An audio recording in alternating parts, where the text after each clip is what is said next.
जो हम G20 की बात कर रहे हैं, अभी हमको रिसेंटली इसकी प्रेसिडेंसी मिली है, इसीलिए ये थीम इंडिया के लिए इम्पोर्टेंट हो गया हुआ है। यहाँ पर क्या क्या एस्पेक्ट्स रहेंगे जिनको, जैसे हम G20 की जब बात कर रहे होते हैं ना, पूरे वर्ल्ड की कंट्रीज है जो इसके अंदर इंक्लूडेड है। यहाँ स्पेसिफिकली 2/3 पॉपुलेशन, अगर हम देखें ना, 2/3 पॉपुलेशन है, 3/4 ट्रेड, और पूरे वर्ल्ड की अराउंड 85% ऑफ द GDP जो है वो G20 के अंडर आ जाती है।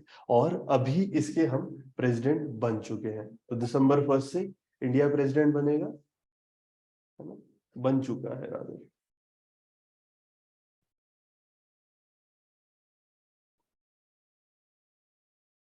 चलिए, तो यहाँ अगर हम देखें तो फॉर्मली हमने G20 की जो प्रेसिडेंटशिप है 1 दिसंबर 2022 को हम इसके हेड बन चुके हैं। इसके अंदर जो प्रेसिडेंसी रहेगी हमारी 30 नवंबर 2023 तक हम नेक्स्ट ईयर प्रेसिडेंट रहेंगे।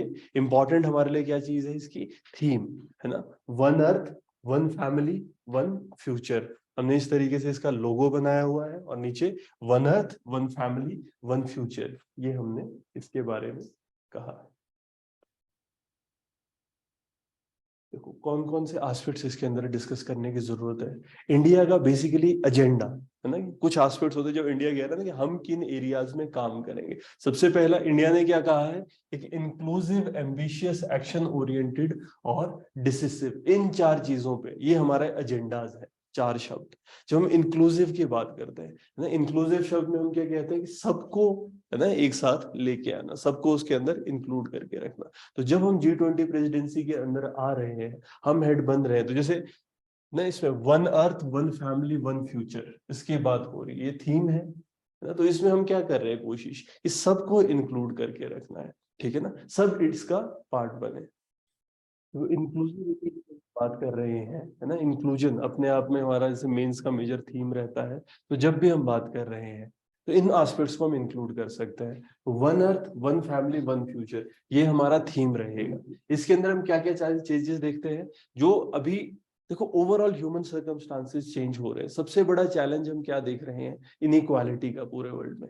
स्पेशली देखो प्रॉब्लम्स क्या क्या आ रही है, एक यूक्रेन का क्राइसिस, है ना, जो इंपॉर्टेंट इशू रहा है। उससे पहले आपका पेंडेमिक एक इशू रहा है, कोविड। इस वजह से क्या हो रहा है, अगर हम देखें ना कि कंट्री के अंदर या वर्ल्ड के अंदर ना, दुनिया में बहुत ज्यादा ना इनइक्वालिटी आ चुकी है। तो हम ये चाह रहे हैं कि एक इंक्लूसिवनेस आए, तो G20 में जब हम प्रेसिडेंट बनेंगे इस चीज पे हम काम करेंगे। दूसरा, इंडिया कह रही है कि हम बहुत एम्बिशियसली काम करेंगे, ठीक है। तो एक क्या हम इंश्योर करने की कोशिश कर रहे हैं कि एक मैक्रो इकोनॉमिक स्टेबिलिटी आए, ठीक है। ओवरऑल अभी वर्ल्ड में अगर आप देखोगे ना कि जैसे ही कोविड आया, उसके क्या अभी तक इकोनॉमी स्टेबल हुई है, क्या वापस, है ना, प्री कोविड जैसा हुआ है सिचुएशन, नहीं, एक गैप है। तो इसीलिए ये चीज कही जा रही है कि जो भी इश्यूज है इसमें, है ना, इकोनॉमी के अंदर, उसमें स्टेबिलिटी लाने की कोशिश करनी है। तो हम मैक्रो इकोनॉमिक स्टेबिलिटी की बात कर रहे हैं। यहाँ पर जो इंटरनेशनल टैक्सेशन है, इसको हम रैशनलाइज करने की बात करेंगे, इंटरनेशनल लेवल पे जो हम टैक्स कर रहे हैं। और इसके अलावा जो डेट है ना, कंट्रीज के ऊपर डेट बर्डन बहुत ज्यादा बढ़ चुका है।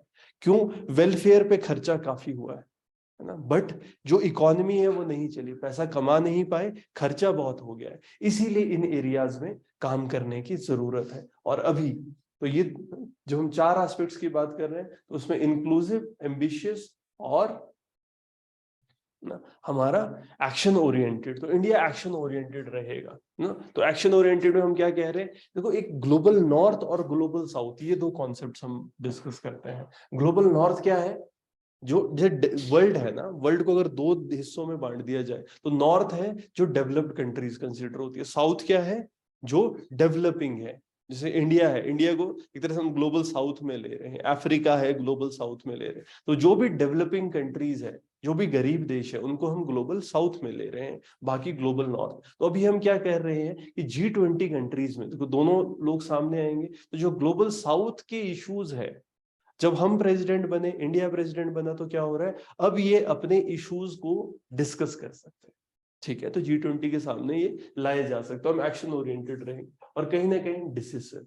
इंडिया क्या चाह रहा है, जैसे हम सस्टेनेबल डेवलपमेंट की बात करते हैं, sustainable development goals United nation ने डिसाइड किए हुए हैं, तो हम सस्टेनेबिलिटी के लिए कुछ इन्वायरमेंट फ्रेंडली लाइफस्टाइल मेजर्स, क्योंकि जैसे गांधी जी क्या बात करते हैं, ट्रस्टीशिप, है ना। ट्रस्टीशिप का क्या कॉन्सेप्ट है कि ये जो दुनिया है ये हमें कैसे मिली हुई है, एक ट्रस्ट में, ट्रस्ट की तरह है, ठीक है। ऐसा नहीं कि हमारी प्राइवेट प्रॉपर्टी है, ये थोड़े से टाइम के लिए हमको मिली है, उस टाइम में हमने इसको यूज करना है, ठीक है, इसको ग्रो करना है और अपनी फ्यूचर जनरेशन को ये प्रोवाइड करना है। तो ऐसा नहीं है कि ये हमारी पर्सनल प्रॉपर्टी की तरह है। तो जो ट्रस्टीशिप का कॉन्सेप्ट है इसको भी हम साथ लेके चलेंगे, ठीक है। तो जो हमारा G20 इसका एक बेसिक एजेंडा रहेगा, और जब हमारी G20 प्रेसिडेंसी रहेगी, इस टाइम पर हम क्या कर रहे हैं कि जो इंडिया का एक्सपीरियंस अगर हम देखें ना एक लर्निंग मॉडल्स के अंदर, तो हम कह रहे हैं कि इंडिया एक मॉडल की तरह यूज किया जा सकता है। जो हमारी ग्रोथ स्ट्रैटेजी है, जो हमारी डेवलपमेंट स्ट्रैटेजी है, जिस तरीके से हिंदुस्तान डेवलप किया है, ये एक मॉडल की तरह यूज किया जा सकता है जो डेवलपिंग कंट्रीज है उनके लिए, सब सहारन कंट्रीज हम कहते हैं, ठीक है ना। तो जो कंट्रीज अभी डेवलप कर रही है, हिंदुस्तान उनके लिए एक मॉडल, डेवलपिंग वर्ल्ड के लिए एक मॉडल की तरह यूज किया जा सकता है, ठीक है। तो ये हमारे एक बेसिक G20 के अंदर एक पर्सपेक्टिव इंडिया का। फिर अगर हम देखें कि फायदा क्या है, सिग्निफिकेंस क्या है, जैसे हिंदुस्तान के अंदर अभी हमारी समिट शेड्यूल्ड है, सारी चीजें, अब 1 साल तक इंडिया हेड कर रहा है, तो इसका फायदा क्या होगा, ठीक है। अगर हम क्वालिटेटिवली देखें, है ना, ये डिफरेंट रहेगी किसी भी प्रीवियस मल्टीलेटरल समिट से। क्यों? इन पूरे वर्ल्ड के ना, विश्व के जो भी डेवलप्ड इकोनॉमीज है, जिसे पहले G7 कहते हैं, G7 इकोनॉमीज है, वो ऑलरेडी इसमें इंक्लूडेड है। जब हम यूनाइटेड नेशन की बात करते हैं, उसमें जो सिक्योरिटी काउंसिल है, सिक्योरिटी काउंसिल में जैसे वीटो वाले जो परमानेंट ग्रुप्स है, ठीक है ना, तो जो परमानेंट 5 कंट्रीज है वो सब इसके पार्ट है, और वो सब इंडिया आएंगे, तो बड़ी बात है हमारे लिए। इसीलिए अगर हम समझे ना, असेंबली तो लार्जेस्ट इकोनॉमीज है, तो अभी तक कोई भी ना ऐसे समिट हुई है इंडिया में, और भी समिट्स, बट हमें कह रहे हैं ना ये समिट क्यों इंपॉर्टेंट है कि सारे, जैसे हम P5 कंट्रीज कह रहे हैं, ठीक है, एक जगह पर सारे परमानेंट P5 कौन होते हैं, जो यूएन की सिक्योरिटी काउंसिल है, सिक्योरिटी काउंसिल के जो परमानेंट 5 मेंबर्स है, जिनके पास वीटो की शक्ति है, वो सब होंगे। इसके अलावा जो भी मेजर इकोनॉमीज होंगी, तो G20 समिट काफी एक बड़ी समिट रहेगी हमारे लिए। और कैसे, मतलब इसके होने से हमको क्या फायदा है, या ओवरऑल अगर हम समझने की कोशिश करें, डीपॉलिटिसाइजेशन हो रही है कैसे। अगर हम देखें कि वर्ल्ड में अभी ना जियोपॉलिटिकल टेंशंस बहुत है, तो जैसे यूक्रेन हम क्राइसिस कह रहे हैं ना, वेस्ट एक तरीके से जो ये रशिया वर्सेस यूएस से हम कह रहे हैं ना, यूक्रेन है वॉर, तो बट कहीं ना इसका जो जेनेसिस हम देख रहे हैं कि जो कोल्ड वॉर था, कोल्ड वॉर से ही आगे धीरे धीरे धीरे ना चीजें चली आ रही है। अभी इसको हम प्रॉक्सी वॉर की तरह कहते हैं कि अपने देश में तो नहीं लड़ रहे, देखो क्या यूएसए और रशिया एक दूसरे से सामने सामने लड़ रहा है, नहीं, पर जो नाटो कंट्रीज है वो सारी कंट्रीज यूक्रेन को एक तरफ से फंड कर रही है और दूसरी तरफ वो रशिया से लड़ रहा है। तो कहीं ना कहीं ग्लोबल लेवल पे टेंशंस हैं। तो हम यहाँ पर क्या कह रहे हैं कि हम डीप, उस वजह से कुछ इश्यूज आ रहे हैं, कैसे, जो ग्लोबल सप्लाई ऑफ फूड है। अब देखो ना, यूक्रेन है ना, वो वीट का बड़ा प्रोड्यूसर था, वीट सबको दे रहा था, अब उसकी सप्लाई में इशू आ गया है। फूड की सप्लाई में पॉलिटिसाइजेशन हो रही है कि नहीं? आप देखो ना, रशिया ने अगर कुछ कंट्रीज को खाना देना होता, अब क्योंकि लड़ाई हो गई है तो खाना नहीं दिया जाएगा, होगी पॉलिटिसाइजेशन, ठीक है। तो जो हम इन एस्पेक्ट्स को समझते हैं, तो ग्लोबल जैसे सप्लाई ऑफ फूड है, ग्लोबल फर्टिलाइजर सप्लाई है, मेडिकल प्रोडक्ट्स है, इन सब में क्योंकि जियोपॉलिटिकल टेंशन हो रही है ना, आपस में लड़ाइयां हो रही, इस वजह से पॉलिटिसाइजेशन हो रही है इनकी। तो हम क्या चाह रहे हैं कि ये चीज कर्ब की जा सके, कम की जा सके, और इंडिया इसमें भी एक स्टेप कर सकता है, क्योंकि अदरवाइज ऐसा होता है ना कि अगर नाटो कंट्री कोई बन रही है हेड, है ना, तो उस टाइम पर फिर वो कहीं ना कहीं एक बायस उनके लिए रहता है ना। तो इसलिए इंडिया जब अभी G20 का हेड बना है, तो एक काफी हम ना एक ग्लोबल लेवल पे जो भी चेंजेस हो रहे हैं उसमें हम एक मेजर स्टेप या एक मेजर रोल निभा सकते हैं। अगर हम G20 को समझे, ओरिजिन कैसे हुआ था, है ना, ये 1999 में फॉर्म हुआ था। उस टाइम पर फाइनेंशियल क्राइसिस हो रहा था लेट 1990s में, तो east Asia, south east Asia को पर्टिकुलरली हिट कर रहा था। उस टाइम पर फाइनेंशियल सस्टेनेबिलिटी के लिए इसको बनाया गया। तो एम क्या था कि ओवरऑल एक फाइनेंशियल स्टेबिलिटी आ जाए, जिसमें मिडिल इनकम कंट्रीज जो है तो रिच कंट्रीज है, पुअर कंट्रीज है, बीच में जो मिडिल इनकम कंट्रीज है उनको इन्वॉल्व करना, ताकि ओवरऑल मैक्रो इकोनॉमिक स्टेबिलिटी आ सके, जो हमारी इकोनॉमी है इसको हम स्टेबल कर सके। इसलिए हमने यहाँ पर G20 को बनाया था। जैसे G20 की ऑफिशियल वेबसाइट क्या कहती है, on the advice of G7, है ना, G7 कंट्रीज है ना, finance ministers, the G20 finance ministers and the central bank governors began holding meeting to discuss the response to the global financial crisis that occurred. तो उस time पर जो financial crisis हो रहा था उसको खत्म करने के लिए, है ना, G20 को बनाया गया। और कौन लोग शुरू में इन्वॉल्व थे, जो G7 है, G7 इसमें इन्वॉल्वमेंट दिखा रहा था। क्यों बनाया गया है, इसके मेन ऑब्जेक्टिव क्या है, अगर हम इसको समझने की कोशिश करें, देखो जो हमारी इकोनॉमिक स्टेबिलिटी है इसको लाना है, ठीक है। तो मेन क्या है कि कोऑर्डिनेशन लाई जाए, जो मेंबर कंट्रीज है उनके बीच में, देश आपस में कोऑर्डिनेशन करेंगे ताकि जो इकोनॉमी है वो स्टेबल हो सके। क्या अभी भी ऐसी सिचुएशन है ना, इकोनॉमी को स्टेबल करने की जरूरत है अभी भी। जैसे हम देखते हैं ना कि ये जैसे क्राइसिस, यूक्रेन क्राइसिस कह लो चाहे कोविड कह लो, जो मेजर 2 इश्यूज है, उनकी वजह से इकोनॉमी अभी तक रिवाइव नहीं हुई है और हम उसमें हेल्प कर सकते हैं। दूसरा इनका ऑब्जेक्टिव क्या है, फाइनेंशियल रेगुलेशन करना। क्या होता है, कुछ कंट्रीज है कुछ ऐसे डिसीजन ले लेंगी जिसकी वजह से फाइनेंशियल रिस्क बढ़ जाते हैं। तो ये फाइनेंशियल रिस्क को प्रिवेंट करने की कोशिश, कि फ्यूचर में फाइनेंशियल रिस्क ना हो, इसके लिए भी हम काम कर रहे हैं। और इसके अलावा इंटरनेशनल फाइनेंशियल आर्किटेक्चर एक बनाने के लिए, ठीक है, इसको लाया गया। इससे क्या होता है, ओवरऑल मैक्रो इकोनॉमिक स्टेबिलिटी आती है। तो कौन कौन सी कंट्रीज अगर हम समझे, तो वो G7 कंट्रीज, जो मेन 7 कंट्रीज होती है, इसमें Canada, France, Germany, Italy, Japan, UK और यूनाइटेड स्टेट्स ऑफ अमेरिका, ये हमारी G7 कंट्रीज है। इसके अलावा G8, जब रशिया जुड़ जाता है, ठीक है, फिर बीच में जब पंगे हुए थे तो रशिया के साथ तो अलग कर दिया था, G8 की जगह फिर G7 ही मिलने लगा था। और G20 में फिर बाकी कंट्रीज, जैसे हम कह रहे हैं ना कि डेवलपिंग कंट्रीज भी, मिड इनकम कंट्रीज जो होती है, जैसे अर्जेंटीना है, ऑस्ट्रेलिया है ना, Brazil, China, European Union, India है, Indonesia, Mexico, Saudi Arabia, South Africa, South Korea, Turkey, ये जो कंट्रीज है इनको हम G20 के अंडर लेते हैं। ये G20 कंट्रीज रहेंगे। इसके अलावा और भी मेंबर कंट्रीज, जैसे ये कुछ कंट्रीज को बुलाते भी है ना, हर बार जैसे कुछ मेंबर कंट्रीज को बुलाया जा सकता है, वो ऑब्जर्वर की तरह आ सकते हैं, ऑर्गेनाइजेशंस को बुलाया जा सकता है। तो अगर आप देखो ये जो 20 कंट्रीज है, इस वजह से क्या होता है, कहीं ना कहीं वर्ल्ड की अराउंड 60% पॉपुलेशन इसमें इंक्लूड हो रही है, ठीक है। अराउंड 80% जो हमारी जीडीपी है इसके अंदर है, 75% जो हमारा ग्लोबल ट्रेड है इसके अंदर इंक्लूड हो जाता है, क्योंकि ये कंट्रीज आपस में ट्रेड करती है। अगर हम समझे, एक ट्रॉइका कहते हैं हम, ट्रॉइका क्या होता है, G20 में जैसे प्रेसिडेंसी है 3, जैसे एक पिछला प्रेसिडेंट, एक इस बार का प्रेसिडेंट जैसे इंडिया अभी है, और फिर जो नेक्स्ट इनकमिंग प्रेसिडेंट होगा, तो ट्रॉइका है जो मैनेज करता है जो प्रेसिडेंसी। हम क्या चाहते हैं कि कंटिन्यूटी रहे, तो जो पिछली कंट्री है और जो अगली कंट्री है वो एक साथ प्रेसिडेंसीज जो है थोड़ा सा कोऑर्डिनेशन रखते हैं। ऐसा क्यों, ताकि जो पॉलिसीज है, एजेंडाज है, उनमें एक कंटिन्यूटी रहे। नहीं तो ऐसा होता है ना कि एक कंट्री है, जब वो प्रेसिडेंट बनी तो कुछ और, फिर दूसरी सोच रही हो कुछ और सोचे। बट हम क्या चाहते हैं कि ओवरऑल जो पॉलिसीज है G20 में जो डिस्कस हो रही है वो एक कंटिन्यूटी में चलता रहे, इसके लिए हम ट्रॉइका का कॉन्सेप्ट लेते हैं। फिर जैसे इंडिया इस बार हेड बना है, तो मेजर रोल हम कैसे प्ले कर सकते हैं, अगर जो हम प्रेसिडेंट बन रहे हैं, अगर हम समझने की कोशिश करें ना कि डाइवर्सिटी को प्रेजेंट कर सकते हैं। क्योंकि इंडिया देखो एक तो अपने आप में भी डाइवर्स है, ठीक है, बहुत ज्यादा अलग अलग, वो ना कि जाति, धर्म, है ना, ये सब इंडिया के अंदर है। बट दूसरा, एक ग्लोबल साउथ की रिप्रेजेंटेशन भी इसमें आएगी, ठीक है। जो हम कह रहे हैं ना कि डेवलपिंग कंट्रीज है, जो ग्रो कर रही है कंट्रीज, मिडिल इनकम कंट्रीज है, वो उनको एक रिप्रेजेंटेशन देना, ठीक है, वो कर सकते हैं। दूसरा, मैनेजमेंट, अगर हम बात करें इंडिया, जैसे पेंडेमिक की हम बात कर रहे होते हैं, तो हिंदुस्तान एक बहुत बड़ी डेमोक्रेसी की तरह है, ठीक है, और कहीं ना कहीं हमको एक बेस्ट परफॉर्मर, कोविड-19 के टाइम पे we are one of the best performers, कि इतनी बड़ी देश जिसमें इतनी ज्यादा पॉपुलेशन थी, उन्होंने इस इशू को, जो मतलब एक तरीके से जो प्रॉब्लम्स हुई है कोविड के टाइम पर, हमने उसको अच्छे से मैनेज किया है, उसको पूरा वर्ल्ड अप्रिशिएट कर रहा है।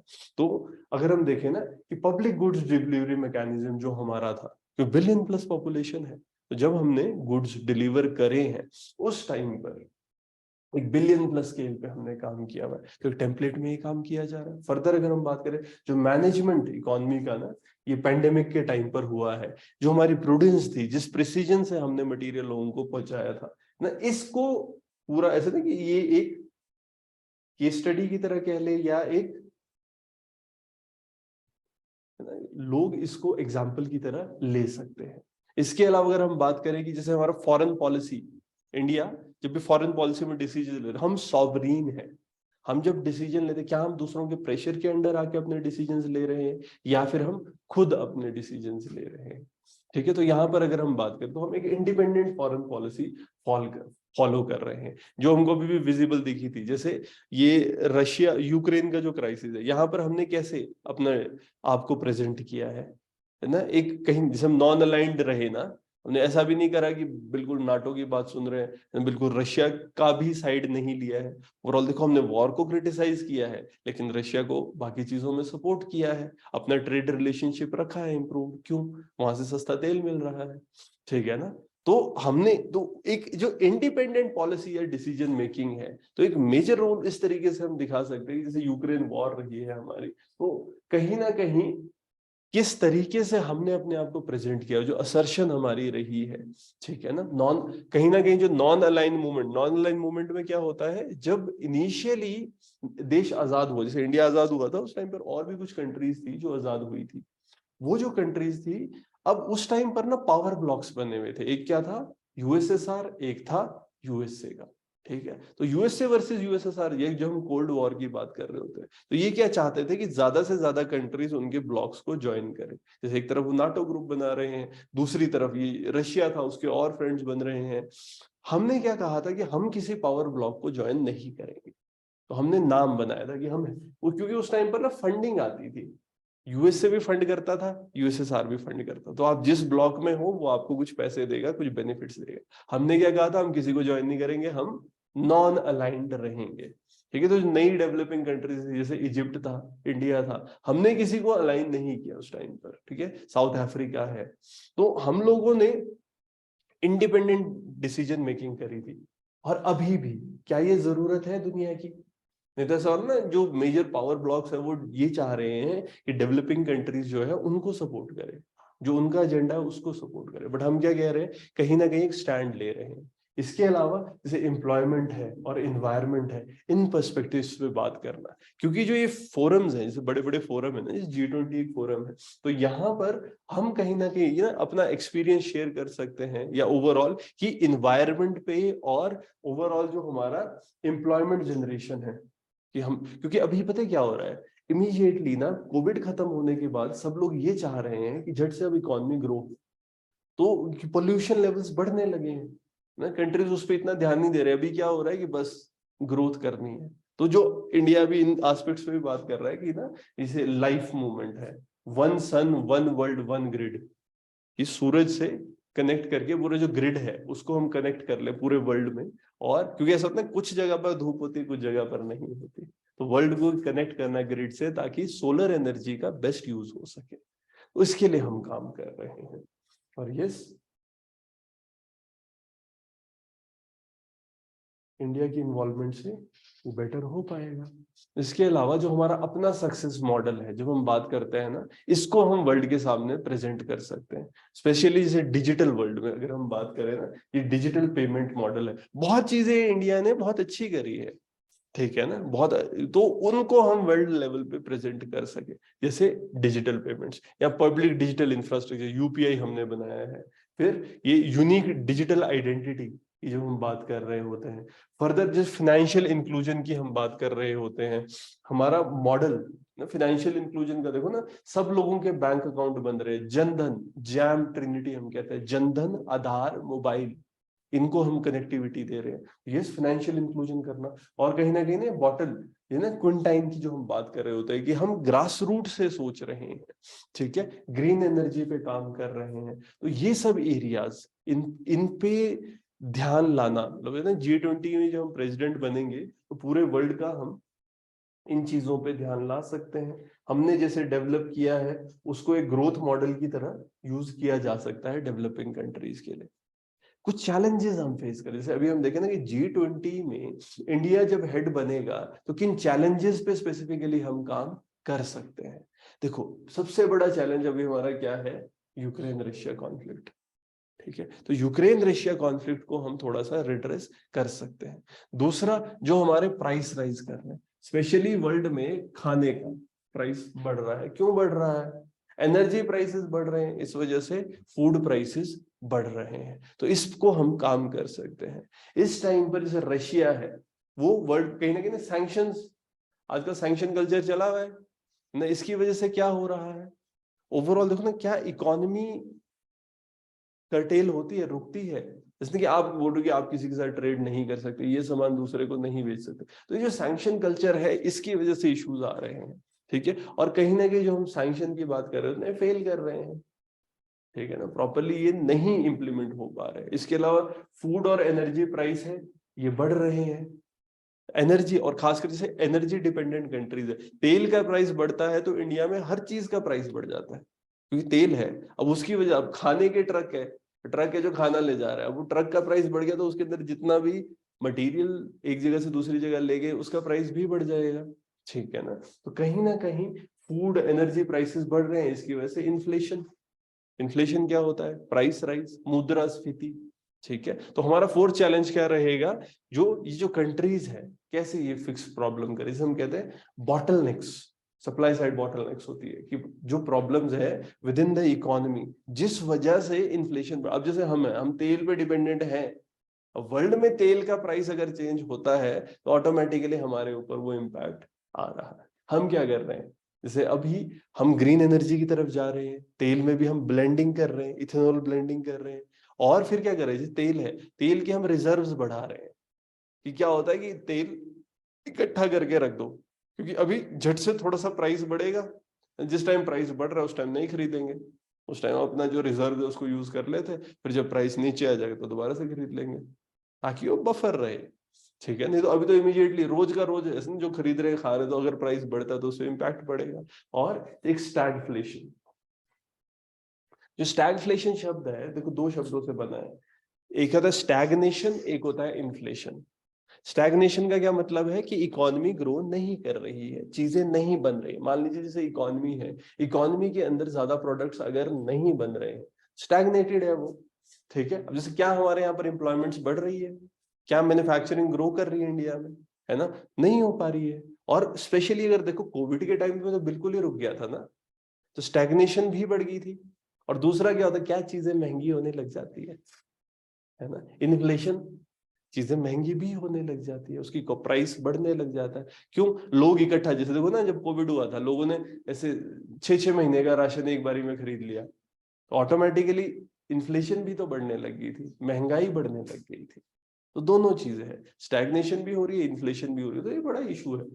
ठीक है ना, तो अभी क्या है, दोनों चीजों को कर्टेल करना है, प्राइस को भी कंट्रोल करना है और जो इकोनॉमी है उसको भी ग्रो कराना है। और साथ में हम क्या बात कर रहे हैं कि इन्वायरमेंट को भी प्रोटेक्ट करना है, क्योंकि अभी पोल्यूशन नहीं तो होगा। तो जब हम होस्ट कर रहे हैं तो इंडिया के लिए क्या क्या अपॉर्चुनिटीज रहेंगी, जैसे अगर हम देखें ना, तो यहाँ पर इकोनॉमिक अपॉर्चुनिटीज तो है ही। इंडिया में इतने सारे लोग आने हैं, जब इतने सारे लोग आएंगे तो क्या हमारा टूरिज्म अच्छा होगा, हॉस्पिटैलिटी के लिए अच्छा है ना। हिंदुस्तान की जैसे आईटी है, सिविल एविएशन है, ये सारी चीजें ग्रो करेंगी। इतने सारे लोग इंडिया, जैसे वर्ल्ड कप जहां पर होता है, लोग क्यों वर्ल्ड कप के लिए इतना खर्चा करते हैं, फीफा, ना, क्योंकि फिर उसके बाद जब पूरे टाइम उनके देश में वर्ल्ड कप हो रहे हैं, इतने लोग सारे देश से मैचेस देखने आ रहे हैं, कि इतनी फ्लाइट्स चलेंगी, इतने होटल्स, तो वो सारी चीजें ऐसी हमारे यहाँ पर भी होगा। ठीक है, अगर सेक्टर्स देख रहे हैं हम तो एनर्जी है, agriculture, trade, digital economy, health, environment, employment, इन सब पे काम होगा। फर्दर हम देखें ना, विमेन एम्पावरमेंट होगा इससे। इसके अलावा जो वर्नरेबल डिसएडवांटेजेस सेक्शन है, जो उनके भी डेवलपमेंट की इसके अंदर बात हो रही है G20 में। कहीं ना कहीं ये एरियाज है जिनको हम ग्रो कर सकते हैं अपनी प्रेसिडेंसी में, क्योंकि वर्ल्ड भी है ना, वो भी हेल्प करेगा। इश्यूज डिस्कस होंगे, अगर इश्यूज डिस्कस होंगे तो कहीं ना कहीं फंडिंग आएगी। ठीक है, तो इन सारे एस्पेक्ट्स है जिन पे इंडिया काम कर सकता है। तो ओवरऑल आप समझ रहे हो, G20 की लीडरशिप होने से हिंदुस्तान में कितने सारे, तो वही कौन कौन एस्पेक्ट्स, किन किन एस्पेक्ट्स हैं जिनमें हमको बेनिफिट होगा।